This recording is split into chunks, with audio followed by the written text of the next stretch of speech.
So in today's video, we're going to be covering modders. We're going to be talking about all types of different modders on GTA 5 online, as well as what exactly, why they are bad, why they are good, what people are saying on the internet about modders. We're also going to be covering what exactly a hardware ID ban is, HWID, and why exactly is a hardware ID ban impossible on GTA Online, and no matter what type of modder they are, no matter what happens as far as reports. So as I'm sure as a lot of you in the GTA community have been seeing, unless you've been living under a rock, you've been known or seeing at least that a lot of people online, like on Reddit, on pretty much Quora, pretty much any online forum website, they're complaining about modders, what exactly Rockstar's doing about them, if they're ever going to do anything about modders, and why exactly they're bad, they're bad people, why they shouldn't, exist, all that good stuff, or bad stuff, I guess. And what exactly, is the future looking like as far as modders? Is GTA 6 going to improve? And today's I'm going to explain why exactly it is not. So of course modders online, they're notorious for trolling people, pretty much not letting them play the game the way it's supposed to be played, all that good stuff. They're notorious for spamming the chat, whatever the case is, just overall ruining the overall experience of the game. And of course there's other ones that are, of course here to help us, or help those who are in need. So again, a lot of these people are pretty much complaining online that the modders don't let people play the game comfortably. Do I agree with this 100%? Yes, I do agree that some modders out there are not, the best people. They do indeed actually, hinder you from playing the game the way that you would like to, optimally. And there's those other modders who, such as myself, usually of this time, who like to do money drops, whatever the case. Of course, in this video I don't condone any modding whatsoever, any usage of mods on GTA Online. Of course, every video that we do make here on the channel is solely for entertainment and purposes only, and I do not condone the usage of mod menus on GTA Online, as well as I do not condone the sale of any recovery account. Don't condone any of that stuff. Of course, everything you're seeing here is solely for educational purposes and entertainment purposes only. I'm going to explain exactly why I believe that GTA 6 will not be any better, and why exactly people are wrong. Or, I don't like to be negative, of course, but of course to understand the reality of, what's going on. Sometimes in life you do have to be negative, to kind of, reveal the truth. And this is why I think GTA 6 is going to be no different. If you want to avoid modders altogether in once, you don't want to deal with no modders whatsoever, almost no modders. Like, of course, there's always going to be modders no matter where you go. However, if you want to avoid modders, I highly suggest that you play the console version of GTA. And this could be any GTA, GTA 5, even GTA 6 when it comes out, and I'll get to why GTA 6 also in a bit. But if you want to avoid modders altogether, you definitely want to play on the console version of GTA. And this is because ever since the PS4 days came out, pretty much when the PS4 came out, the PS4 file system is honestly, it's almost like an iPhone. It's really hard to exploit. You're not really going to ever see modders on there. Of course, I think iPhones are much easier to exploit than a PS4, to be honest. But if you notice, if you play GTA on the PS4, you pretty much almost nowhere and no time ever experience any modders on public sessions. So yeah guys, so if you want to avoid modders altogether, definitely play the console version as opposed to the PC version. You're always going to see modders on the PC version. This is simply due to pretty much one thing. On PC, usually games are on Windows version, and Windows has a open file system, meaning we have access to every single file on the Windows system. The only way that PC modders can stop in, even online, wherever, the only way they can stop is if Windows all of a sudden one day decides to lock up the file system and make it inaccessible to, regular people, all of us. And of course Windows would never do that, putting Windows at stake just for one video game. I really doubt they would do that. So yeah, guys, that pretty much will never happen. So no matter what game you are on, no matter what you're doing on as far as video games on PC, you're always gonna encounter some type of modders or hackers or whatever you like to call them. Now, I mentioned earlier that GTA 6 was probably going to be the same deal as GTA 5. I said I was going to explain why exactly that is, so we're going to go ahead and dive right into that. Pretty much I believe that GTA 6 will be no different as far as modders is only due to one reason, or actually a few reasons. GTA, the franchise, the game, look at online, look how big the map is, look at how much players are on online every day. And not to top that all off, Windows is a very open file system, meaning anyone could do whatever they want to it. So of course, especially mod menu producers, they are people who have experience with coding, therefore they are able to pretty much do whatever they want at that point. What I'm getting at here is that in GTA 6, of course, Rockstar could implement a brand new anti-cheat system. They can, do all of that. However, it's only going to last for so long, only due to, the game just being overall open. Plus, not only to top that all off, pretty much the offline component has always been fully moddable and also accepted by Rockstar, meaning they actually do kind of in a way encourage offline mods. They have no problem with doing offline mods, therefore that gives them power, to go ahead and do whatever they want to that. So of course, keeping it as simple as possible for you. Think about it, if you're able to pretty much mod the same game but the offline component however you would like, think about it, with some coding skills, all of that good stuff, you can definitely mod the online component as long as you have the right facilities to do so, if that makes any sense. So of course, GTA or Rockstar Games might come out with a brand new anti-cheat system for GTA 6.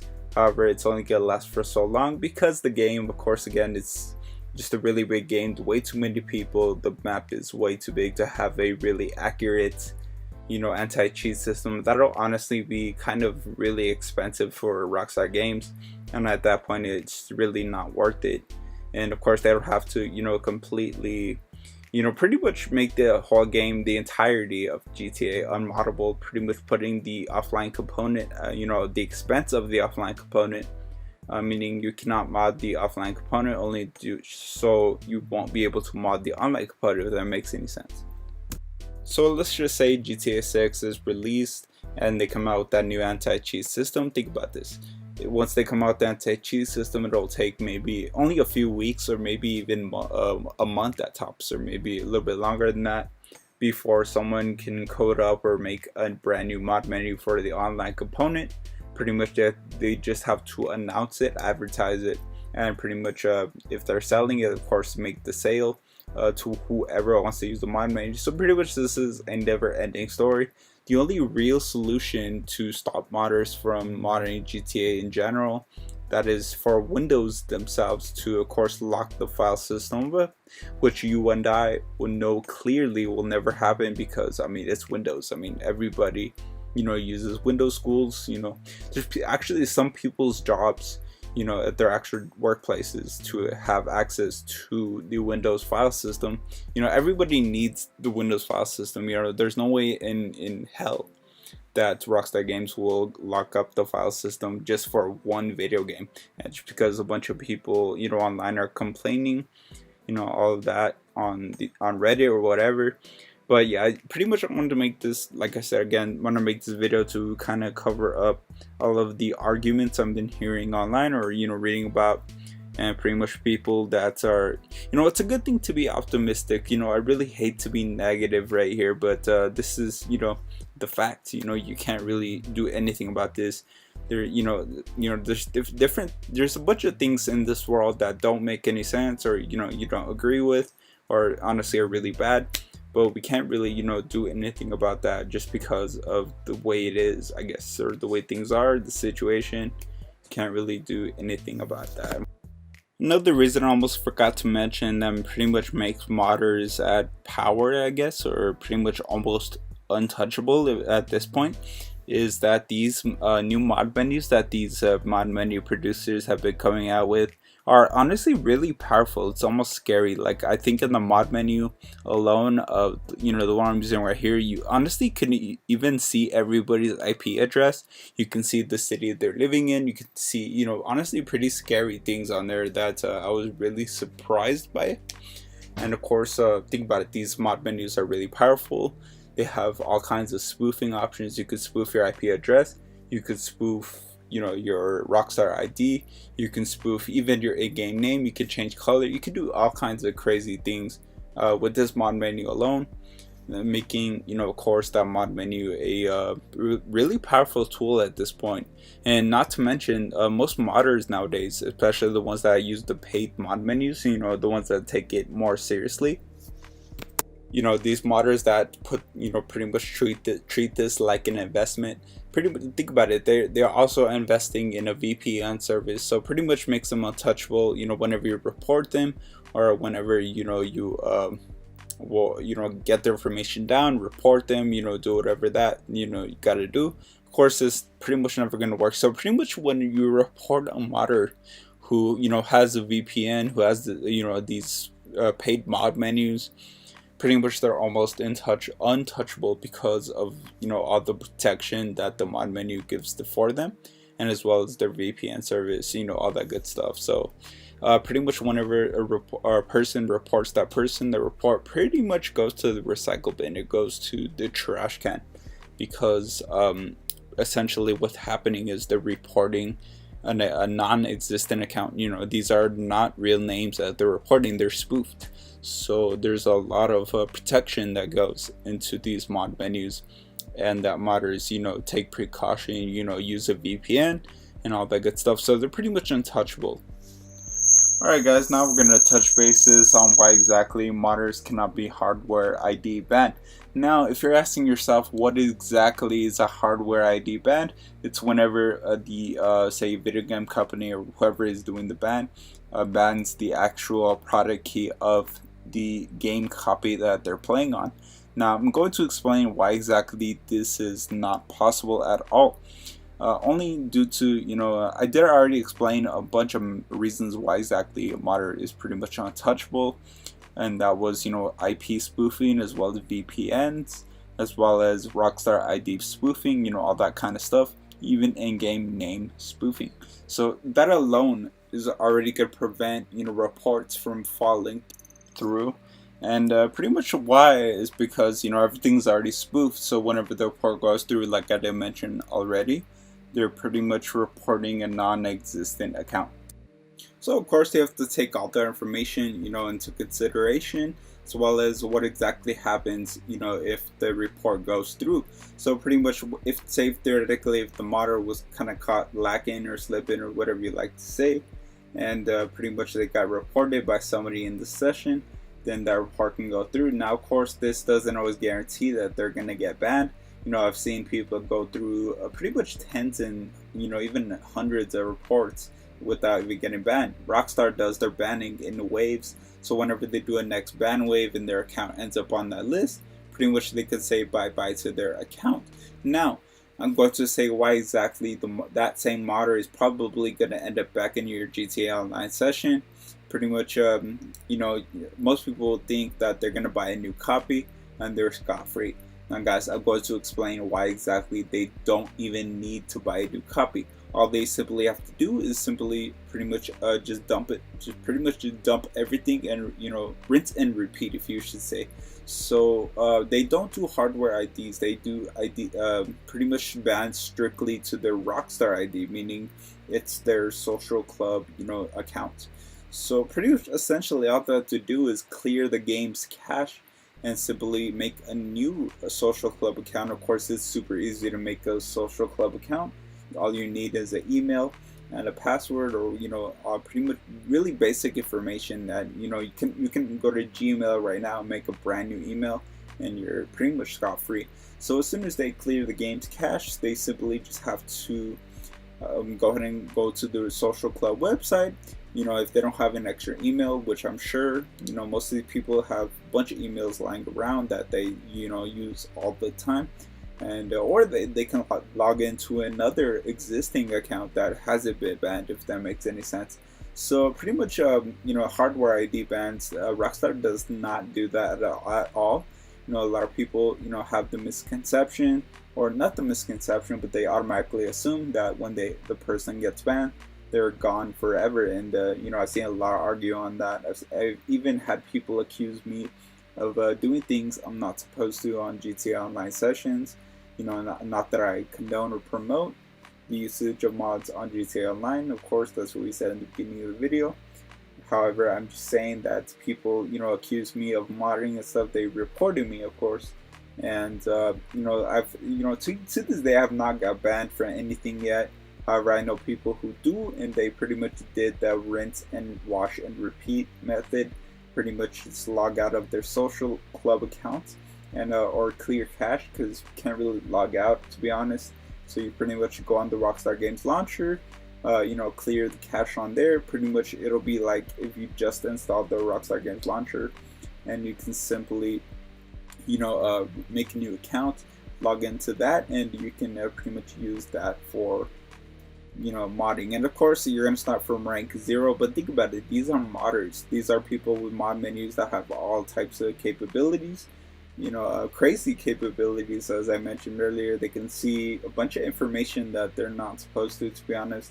However, they can do, or I don't know if not supposed to, because technically you can see anybody's IP address pretty much anywhere.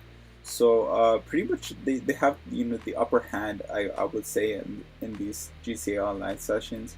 When there's a lot of people saying like, oh, I reported you, you're gonna get banned, enjoy the ban, whatever. That's really not the case. And even if they were to get banned, and or even if the report were to even fall through, because to be honest, most of these reports are thrown straight in the trash can. I doubt any actual staff of Rockstar or any customer service or anything like that, I doubt they even check. The reports is pretty much pointless at this point. And the reason why Rockstar does not care about modders on PC is because, think about it, they have their game on the PS4, the PS5, the Xbox One, the Xbox Series X. Pretty much they have their game on there, and that's where the majority of the players are on GTA Online. They're in the console version. That's where they're pretty much leveraging everything at the moment. That's where they get the most shark card sales. That's where they get, all different kinds. That's where they get their main revenue. So pretty much that's what they're focused on. If these modders were on the console version of GTA, I bet you, yeah, they will be indeed pissed, because of course that's where the main, that's where everybody's at.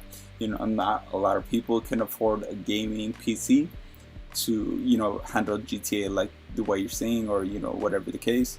They don't have that kind of money. Most of the majority of people, it's much cheaper to buy a console and buy a game for a console and play on there, as opposed to buying a full gaming setup that can cost thousands of dollars. Not a lot of people have that money. So of course that's where the majority of the players are on the console version, and that is exactly why Rockstar does not care about the PC version, not that much.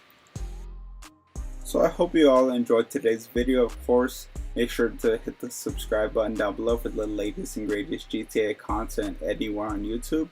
Be sure to hit the like button down below as well, and a comment are always appreciated. Make sure to, again, check out the other YouTube channel, Personal Finance, Investing, and Fashion Wellbeing.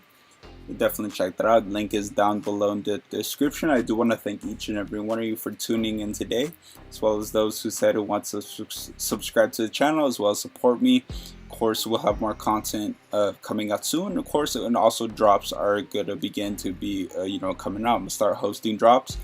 Be on the lookout for the pinned comment on the latest video of this channel. Of course, I want to thank each and every one of you again, and peace out.